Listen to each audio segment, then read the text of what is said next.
Hey, hey, how are you? It's been a while since I've made a video. I'm dipping my toes back in, I guess you could say, testing the water with a new comic book day and a couple other things I picked up today.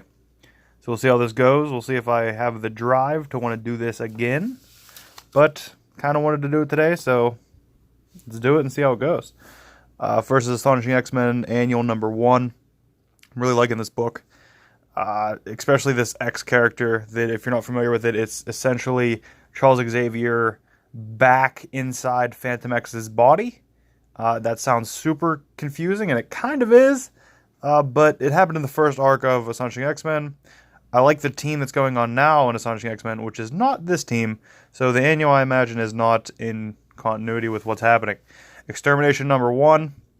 Speaking of continuity, I have no idea where this is going. Obviously, it's the next big X-Men epic. It involves Cable and time travel, so I'm sold. Stellar number 3. I really liked Stellar number 1. Stellar number 2, I think, it didn't really do anything for me. It was just kind of there. But I love the art in this thing, and I'm going to give probably at least 5 issues a chance. I wanted to drop this day, to be honest with you, but I love this cover. Skyward number 5. I absolutely love this book. Everything is so well thought through. From the littlest thing that gravity could affect to the largest thing that gravity could affect. Everything seems 100% thought of in this, and they're moving forward with it amazingly. If you're not reading this, I recommend it because it's fantastic. Green Lanterns number 53. As much as I love Simon Baz and Jessica Cruz, this one is kind of on the edge for me because it's been less about them and more about the Corps as a whole and more about the rings in general. I kind of want more of a personal story of Simon Baz and Jessica, not necessarily in a relationship, just of each one individually and working together. Hopefully after this arc's over, that's what I can get. Archie meets Batman 66 number 2. Robin Reborn. This incredible hack cover. Wow, do I love this thing. The book itself, I'm okay with. I'm not a big Batman 66 fan, but I'm a giant Archie fan, so that's why I'm on it. Deadpool Assassin number 5. It's kind of your run-of-the-mill Deadpool book, just maybe a little more violent, a little more gruesome. I'm enjoying it. It's okay, but I don't know. I've been trying to cut down. You can't tell from this week's pull, but I've been trying to trim the fat off my books. I only had like 8 books or 7 or 8 books last week, I think. So this is actually a lot of books for me after I've been cutting down. Thor number 4. Jason Aaron's still writing this, and I love what's going on. My issue is that I don't know if Dummundo's art works extremely well with this story, but I love Dummundo's artwork. So it's kind of both for me. I kind of have to read this thing 2 ways. I have to read a page and then go back and enjoy the art. It's not exactly cohesive. Batman number 53. I know a lot of people are not liking this Tom King Batman, but I actually really, really love it. I mean, other than feeling a little cheated, as everybody did with the wedding issue, although I spoiled that for myself because I read Catwoman before I read that. I really love it, and that's coming, but then again, that is also coming from a guy who has not been a Batman fan for the longest amount of time. So, I love Tom King, and I love what's happening. I love this whole arc currently about Batman working, or Batman being on a jury, trying Mr. Freeze. I'm really enjoying it. Gideon Falls number 6, just a super creepy mystery horror type book. Sorrentino's artwork in this is fantastic, and Jeff Lemire is weaving a tale, which I'm not entirely sure I understand, but I enjoy every page of it. Cable and Deadpool Annual number 1. This is the Rob Liefeld variant, because how could you not get it? Look at it. Look at it. Man, I'm excited about this. I love Cable.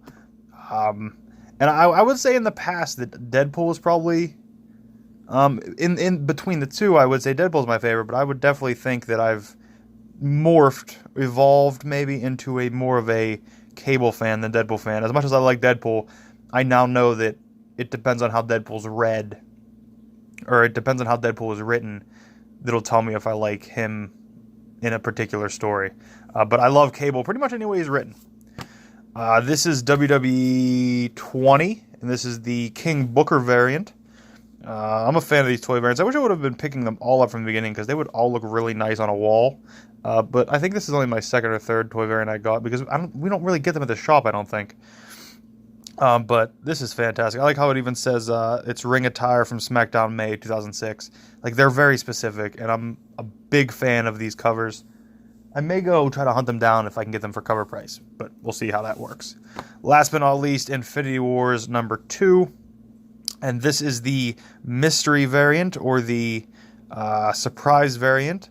As you can see, it has the reveal of, you know, who that is.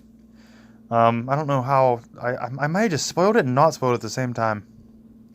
We'll see how that works out in the future. But the Deodato artwork in this, Deodato is my favorite current artist going. And I'm just interested to see where it goes from here.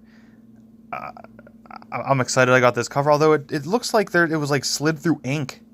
Like, if you see, it looks like it was pulled out of the machine. There's just lines on it, which aren't on the normal cover. And even this makes me believe it's not on the normal cover, even though I could tell it's not on the normal cover when I compare them. But it's even over this white here, which is strange.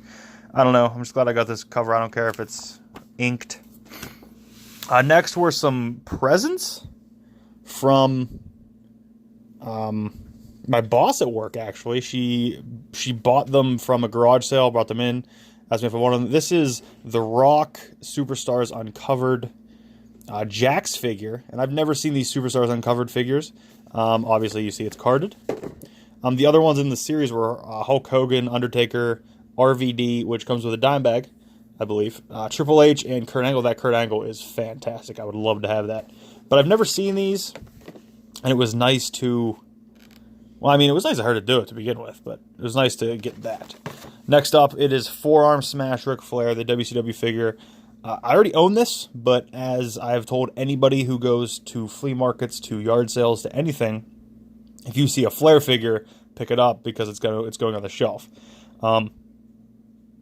I have this already, and I think this might be an upgraded... Like, I might open the other one because this one... They're both carded, but this one might be in a little better shape. So... we'll see how that works out. And then lastly, she got me Diana Ross. It's just her self-titled album. And we talked about... We talk about music a lot because, I mean, I love ABBA. And that's the last thing we talked about was Mamma Mia 2. And she said she saw this and she knows I collect vinyl. So she asked me if I had it. I said I have 3 other albums of hers, but not this one. So thank you. Just a wonderful human being. And that's the video. Maybe I come back to this. Maybe I do this. I don't know. We'll see how this goes. We'll see if I feel like doing it again. But there's my books. That's the vinyl. There's some figures. And let's hope I'm in a right mindset to come back to do this. Thank you for watching.